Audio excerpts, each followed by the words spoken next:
everyone, welcome back to our channel. So we thought we would do a video of books that we've read in the past. It's a 6-month reading recap. So we love reading. We have been into reading for a very long time. As children, always have multiple books going. You would have seen we have multiple reading vlogs already up. So we thought we wanted to recap what our reading goals this year, and then recap the books we have read and maybe some books that we want to read, and just give you like a reading update. So it's mainly going to update you on the books we've read in the last 6 months. Yeah. So I was first going to start off by saying my reading goal. So my reading goal this year is 25 books.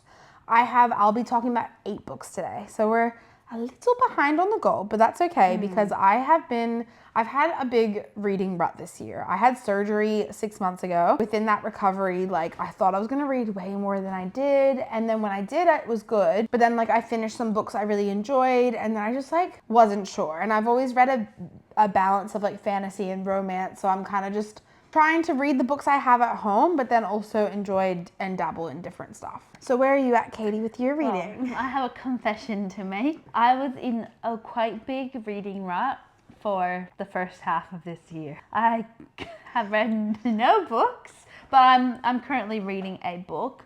And I will also say we have been in a book club with friends previously, and that dictated a lot of the books we were reading. And Katie just found she would like half read a book, and then she'd miss the book club thing, so she'd go, oh, I'm just not going to finish it, or I want to move on to the next book. Here's the thing, is that I do enjoy reading, but then when it came to school and combining reading with like work and assignments or not choosing what I read made me really dislike reading. So I think at first being in book club was great because it was like, oh, it was holding me accountable to like read the books. But when there's some books that I really, really want to read and I feel like I couldn't because I'm a bit of a slower reader, so it takes me a bit longer. So it basically I'd read one book a month, and that would be the monthly one, but I'm like, I have all these other books I want to read. It was becoming not enjoyable, and then it just became like I felt really tired before bed, and like I got out of the habit of reading. But now we're back in the habit of reading, and we're working on falling back in love with reading. Yeah, and because I like the idea of reading before bed because it's like you feel more relaxed. Like I feel like I'm really stressed in my body, so reading is something that actually feels relaxed. There is a statistic that people that read, especially before bed, are 60% less stressed. Yeah. 60%. And I noticed that because there's times before bed that I'd maybe be on my phone or doing stuff like I felt tight in my body. But the nights I read, I noticed I was doing deeper breathing and this or that. So we're getting back to reading. Yeah, so let's get straight into the reading recap. So that's Katie's reading recap. I don't have a goal either. That she's finished 0 books. Yeah. No goal. But as I'm sharing my book, she's going to have commentary on if she has any thoughts on that book. Because what are you currently reading? I'm currently reading The Deal. And I'm like 100 and something pages in. And are you enjoying it? Yes. So when I get up to that, Katie will put her insights and she'll put her 2 cents on if that's on her TBR, like what are the goals, what is she interested in, that sort of thing. So let's get into it. So like I said, I've read 8 books this year. This book I started last year but finished it this year in America, and that is An Academic Affair. Now I got this book for my birthday. And before it was even like, I think it said it was released. My birthday was October last year. It was released in November of last year. Don't know how I got it before it was like properly released. But basically on the back, it says The Love Hypothesis Meets the Hating Game in a tale of rivalry and romance from New York Times acclaimed author and academic Jodi McAllister. And I love, like, if you love Ali Hazelwood, like Love Hypothesis, if you love that academic like rivalry, like hate enemies to lovers, you will like An Academic Affair. It follows Sadie Shaw and Jonah Fisher, which also is funny because my friend was like, they have the last name Fisher, like Jeremiah Fisher, like Summer I Turned Pretty. This is the book for you, and it has a purple cover, and it's about smart people. And like, anyway, it's about 2 academics. They're like rival academics, and they both work in undergrad literature, and they've been rivalries through all their studies. Like they went to college together, they've worked in the same places, they've constantly gone for the same jobs, and they constantly fighting for their future. And Jonah comes from like a very well-off family. Yeah, basically his parents doesn't like say, like they would bump into each other at their graduation, and his parents were like disgusted in her, and he's like very hoity-toity kind of vibes. Anyways, they have this massive rivalry until they go for the same job. And basically they get into this pickle where they go for the same job. This is on the back of the book, so this isn't a spoiler. One of them gets it and one of them doesn't. So it has the theme of a marriage of convenience. And they so it's like fake dating, marriage of convenience, and enemies to lovers. It was pretty good. What did you rate it? I think it had interesting twists and turns. It also had other relationships. So obviously it was mainly about them and about their family, but you get like flashbacks into things that happened. So there's a bit of like family relationships, sister relationships, a bit of romance. It had a bit of everything in it, which I really liked. So I think I gave it 3.5 stars. And I think for me, I really loved the characters. I've never read a book, A Marriage of Convenience. And I did think, and I kind of liked it. Like they did have like the marriage of convenience kind of vibe. And I knew they would get married in the book when I was reading it, like the whole fake marriage, fake dating, but I didn't know, like you don't know when you're reading it, when it happens and how it'll play out. And I found that really interesting. I rated it a 3.5 stars. So it was a fun time. I liked the characters. I think at times it might have just like dragged on a little bit, but really unique idea. Hadn't read something like that before. Next book I read was The Bodyguard. So we'll put a photo of The Bodyguard there, by Catherine Center. So this was a book club book. And once again, I've never read a book with this kind of synopsis. Some of the description: she's got his back, he's got her heart. They've got a secret, what could possibly go wrong? Emily Henry also raves on it. And basically, yeah, it's about a girl named Hannah who works as a bodyguard, a security guard, but she looks very feminine. Like she's like small and feisty. And then she gets hired to protect a superstar, Jack Stapleton.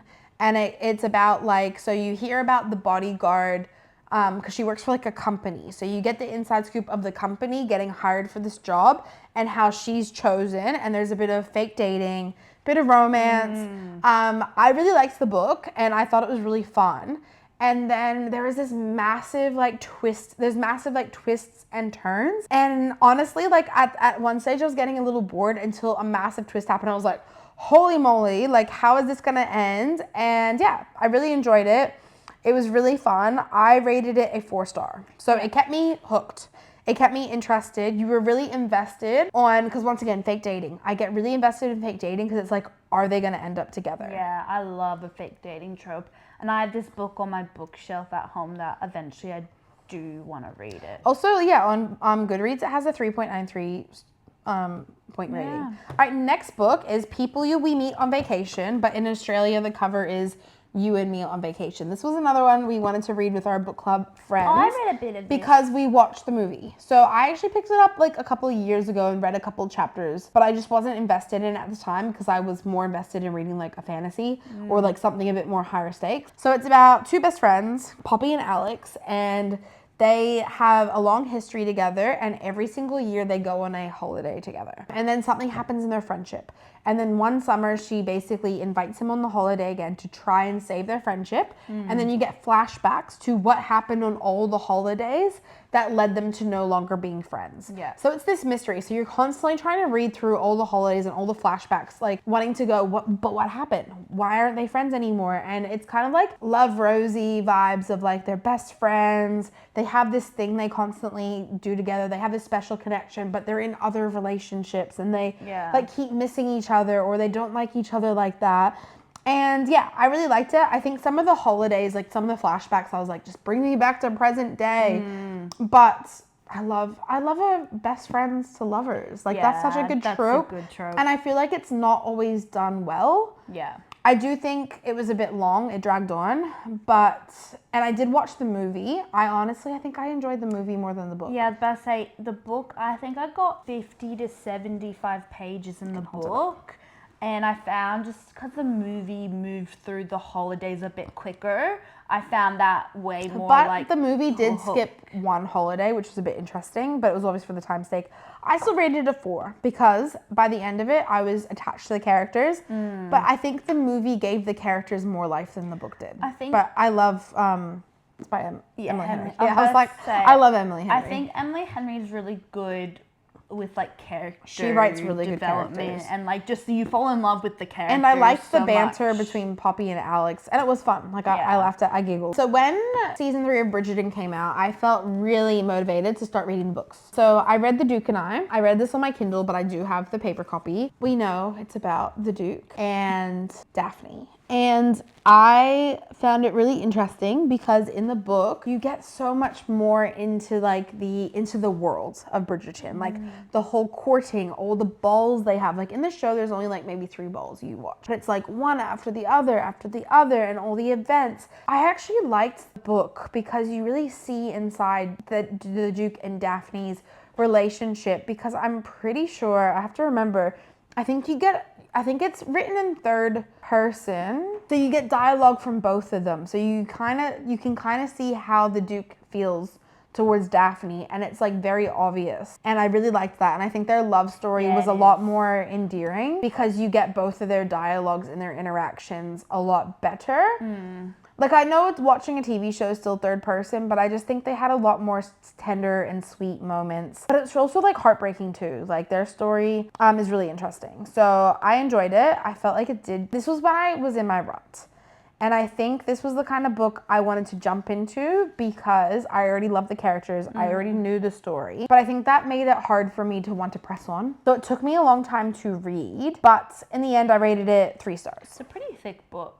Yeah, it's a long book. Like, it has I rated it 3 stars. Oh no, 3.5. Oh yeah, this is the review I gave it at the time. The book was very slow moving, but I love the story between Daphne and Simon.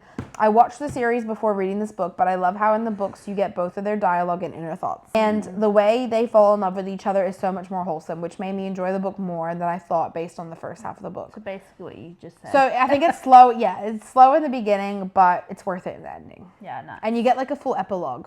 At the end, which is something that if you watch the show you don't get. Okay, next book. It's called This Dream Will Devour Us by Emma Clancy. Katie will put the cover here. This one was a recommendation from my friend, and I think I would say this is like a dystopian fantasy because there's a magic system, but I wouldn't fully say it's fantasy. It's more dystopian. There's a magic system. The book's description is the Inheritance Games meets Caraval, and it's a YA contemporary fantasy. Nora and her brother, they live together. They don't have any living parents. And basically in their world, the elites, like the rich people, they have access to this drug called, I think it's called Levicium. It's basically like a drug. I'm pretty sure that's called Levicium.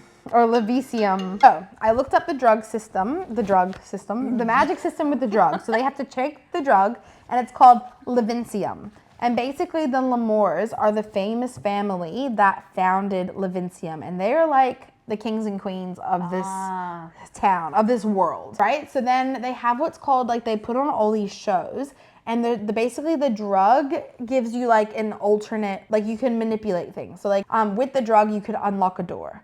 But you could also make something magic, like they use the magic to put on a show.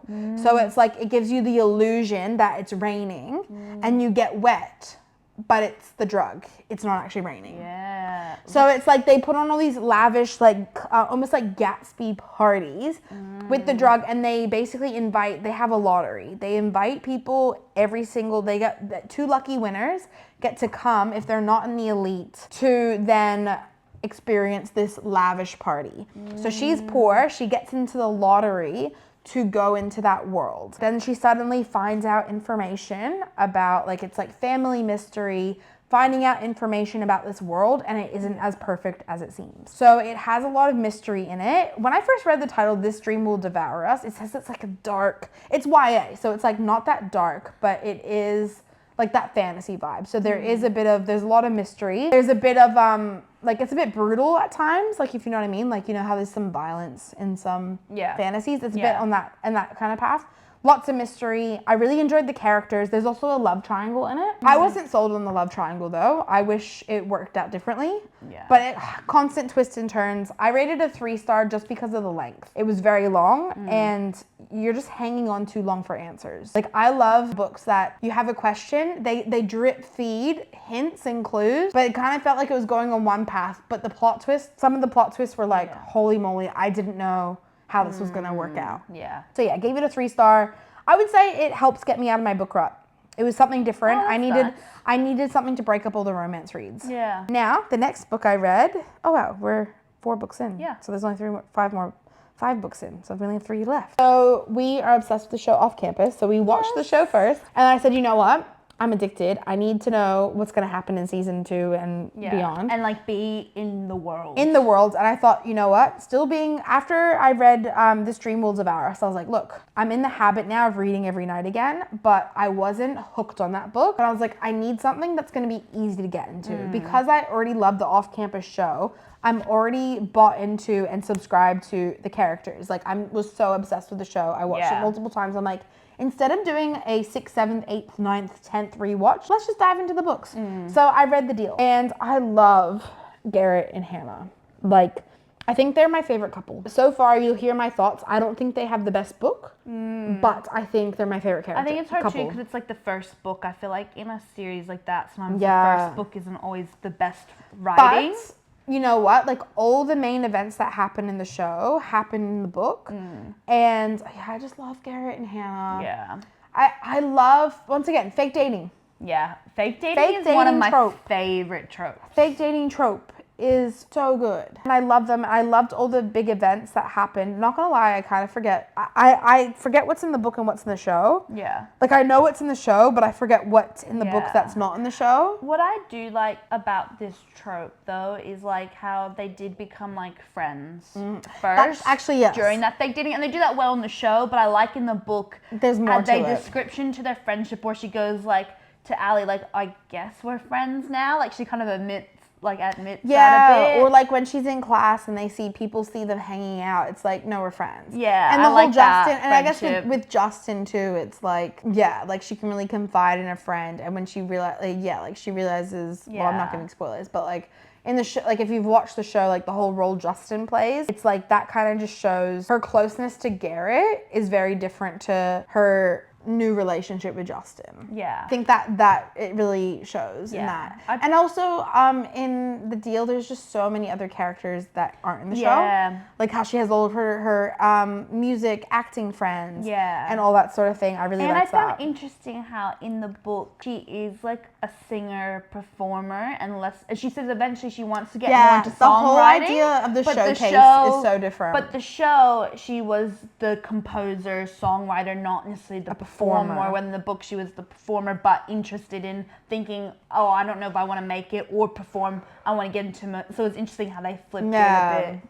Exactly. So at the time, I gave it a 5-star because I just love Garrett and Hannah. But I now went back and changed it while I'm reading the series, and I've dropped it down to 4-star. I will say, when I went into this, I'm the kind of girly that reads romance books for the romance. Yeah. Like, I want some yearning. I want some, like, recording each other for a good while. Yeah. Whereas I will say, going in, if you want to read the Off-Campus series, and the show definitely shows this, it is a smutty book. And I don't like to use the word smut. I'm like, it's sexy. It's romance. There's sex scenes. Yeah. Like, whatever. But it's a bit intense. And it's very frequent throughout the book. And the whole series kind of follows that suit. So if that's not for you, totally get it. And if you're not into that spice, like, it's not the spiciest book I've ever read. Yeah. But it has a higher, more, like, let's just say, like, I like romance books. Sometimes the sexy bits are like a couple of pages. Some of these books, it goes for a whole chapter. And it might happen 3 times for a whole chapter in the whole book. So, like, I love Garrett and Hannah's story for the fake dating turned into lovers vibe. But if you can't handle smuttiness, not your series. But I loved it. So yeah, I originally had it as a 5, but because the plot isn't actually that complicated, I knocked it down to a 4. And they're really short books. So I found a lot of the books in the series, they just abruptly end. And there's an epilogue, which is really nice. But they just, like, there's a small problem, and then it's just like resolved really quickly, and then the book ends. Right. So that's why I rated it a 4 and not a 5. But if it was just based on the characters and the found family and the whole hockey world, definitely a 5. But the actual writing for me was a 4. Yeah, I'm really loving it. So the next one, The Mistake. So this follows off campus, Grace and Logan. And Logan's really depicted a bit differently because he's depicted as like a man whore. I think they all are in the book. They all are, but he is a player. Like he's getting like it's like Monsters Inc. how they're getting their numbers up, but for him it's different numbers. It's not scare scores. I think in the show they kind of made Dean that player. No, they swapped a lot of Dean and Logan's traits. I noticed that in the deal because she kisses Dean and not Logan. Yeah, because he had that rep, but they wanted to. It made sense to be Logan because of the whole crush thing, which he has in the book. Like in the book, they definitely leave it was with just that. interesting. I noticed that. But yeah, so it's very much like Logan has this big rep of like being a player, like no one can lock him down. And then he has this encounter with Grace, who is a freshman, and he makes a mistake. That's why it's called The Mistake. An interesting night happens. It's a bit awkward, and he walks away from that realizing, he walks away kind of going, was this a mistake? And it just has like, this book has, the trope is like definitely like a yearning trope, which surprised me. It's like this, it kind of goes, it's the transformation of Logan as a character. It also has all the background of his family issues. And there's not really a clear trope, but it's like he's in the long game. Like it's a long game yearning. And so far, Logan is not my favorite character in this book series, but this was my favorite book. Wow. Because of the romance. Like it builds. It's not just like this happens and now we're together. I guess you love that slow burn. Like they just have to work for it. Yeah. And let me tell you, with no spoilers, Grace makes him work for it. And I'm like, yes, I love that. Like, think about 10 Things I Hate About You, like the grand gesture, I think that kind of vibe. That character development too, that the character is pushing the other person to like show up as a better person. Yeah. It's very heartfelt. For Logan being such a, like, I just care about sex. Yeah. I think this book is the most romancy, heartfelt book. Yeah. And I still gave it a 4-star, but I'd probably say it's more 4.5. Yeah. I think this is a better book than The Deal. Then recently, I just finished The Score, which is Allie and Dean's book. And look, like, Garrett and Hannah, Grace and Logan are cutesy-wootsy romance couples. Dean and Allie, they turn up the spice. Like, and this is the trope, I guess you would say, is like friends with benefits to lovers. Yeah, that makes sense. So they're very like non-committal, but you see like a whole different, like Allie is so different in the book than the show. And you see this whole different side to Allie. You get background on both of their families. And not gonna lie, I think this book gives Dean a lot of substance, which I really liked. I think, once again, this book was written pretty well. And there's like a massive plot twist that had my jaw to the floor. Like, this book had me hooked in a different way, even though it was really smutty, really sexy, really like, I was kind of like, I did enjoy reading it, but I was like, oh, I can't. How the amount of times he says baby. Yeah. I'm like, can I continue with this? But then other stuff outside of them happens. And it's just really interesting how the timelines all line up in this book series too. So I rated that one a 4-star, and I think that's solid 4. So out of all the Deal books so far I've read, Logan's is my favorite, off campus. Logan's is my favorite book, but he's probably still one of my least favorite characters. Which is so interesting. And Dean, they give him so much substance that the book makes me love Dean way more. Yeah. But I do love Grace and Logan and Garrett and Hannah as the couple. They are the gold standard. Yeah. For like their coupliness, and they still appear in all the other books. Oh, that's and now nice. Up to my current read is The Goal, which I only started a couple days ago, so I'm 20% into it. And this is about Tucker. And Tucker also bringing the spice. But the one thing we know about Tucker in the show as well is he is a gentle, soft, maternal, relationship-wanting person. And it just melts my heart. But he's a little sexy little sly dog. I think they all are, to be honest. So it makes it really interesting. But the timeline is different. So this book goes back in time a little bit. Oh. which makes it really interesting. Of, like, so where things line predictions for season 2. My predictions for season 2, they're gonna have to introduce that storyline. They're gonna have to do Dean and Allie's storyline. They're gonna have to introduce Logan and Grace, and they're probably gonna have to introduce Tucker's. Yeah. All at the same time in season 2, unless they're completely changing it. Yeah. But there's some major stuff that happens in book 3. If they're gonna do like flashbacks. Yeah, because you get hints of Tucker, and this is the cool thing, how all the stories you get hints of what's going on between Hannah and Garrett in the other books, because obviously they're a couple, but now they're navigating different things.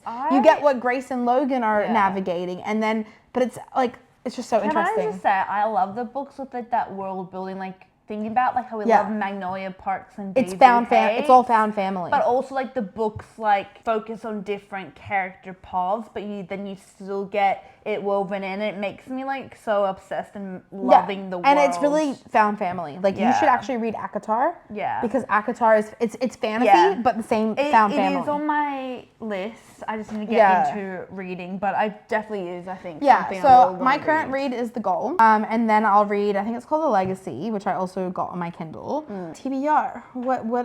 What are you interested in reading? So that's me. Off-campus series. So finishing the off-campus series. Yeah. Then I've been told that the Chestnut Springs series is becoming a show. Like, this is the best time right now to be into reading and adaptations. Yeah. So get reading if you love watching movies and shows. And I will tell you, there's nothing more satisfying than reading the book than watching the movie or the show. Yeah.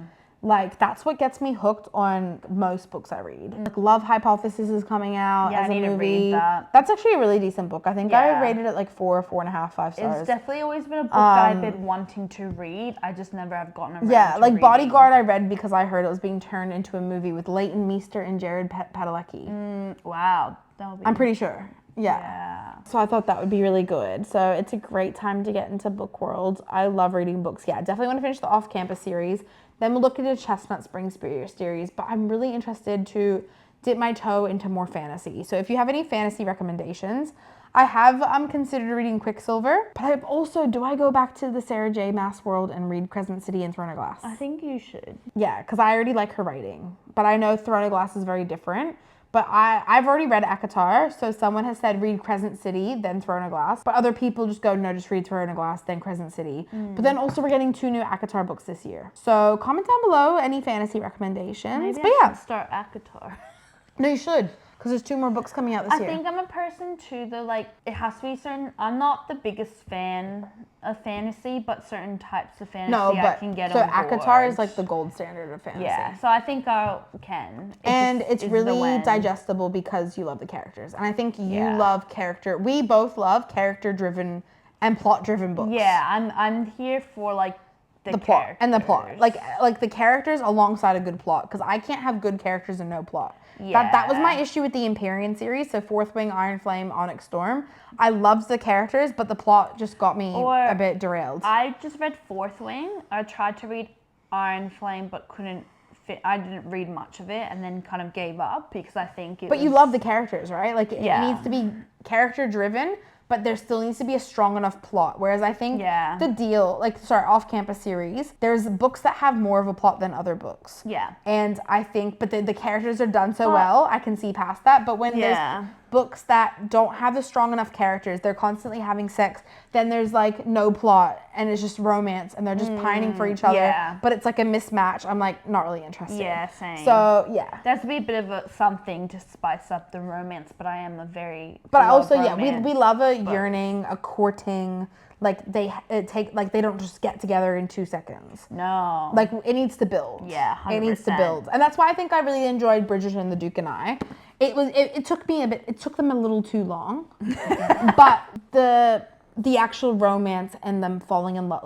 I like to read a book and you can see them falling in love before your eyes. And you're on the journey. With them. I know, like Magnolia Parks. Think about like how long it took Magnolia and BJ to get sorted. And it was a bit painful, but you were invested. But you're so invested in them and you want it to happen for them. When you also get the pause and you know what they're thinking and feeling about each other, like, or even like I'm at the point in the deal when like Garrett and Hannah kiss for the first Yeah. time, It's and like, you get oh my gosh. the feelings, yeah, or like that they're especially experiencing. in the score, you get Dean and Allie, like because we haven't seen them. We know they're gonna get together, but we haven't seen them get together. And in the book, it is like So, and that's the kind of feeling we held on to. Yeah. So comment down below your book recommendations. Like this video if you like book videos. We definitely want to bring more book content in long form. We might even try and introduce some like, I love like the trends on Instagram where it's like yes, no, maybe. Like you just hold it up, yes. Like would you recommend it? Yes. I just no, need to read more. Maybe.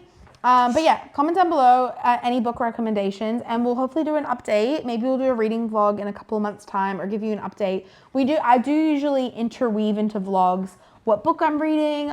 So yeah, stay tuned for more content and we'll see you in our next video. We're gonna try and upload every single Tuesday/Wednesday. Yeah. So stay tuned. Thank you for watching this video. Like, subscribe, and we'll see you in our next video. Bye.